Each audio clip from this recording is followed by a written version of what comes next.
இது எங்கள் சம்மந்தியோட தம்பி பையனுக்கு 12ஆம் தேதி நிச்சயதார்த்தம். அதுக்கு வந்திருக்க இன்விடேஷனு. திறந்த உடனே இந்த மேலத்தாள சவுண்டு. இது எல்லாம் அந்த நட்ஸு, ஸ்வீட்ஸு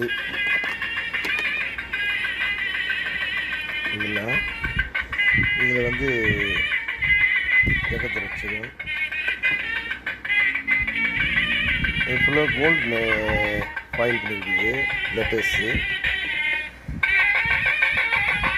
டெல்லியில் நேரில் போய் வாங்கியிருக்கிறாங்க. இதனுடைய ப்ரைஸ் 1100 ரூபா. இது பெட்ரோத்தலுக்கு கல்யாணத்துக்கு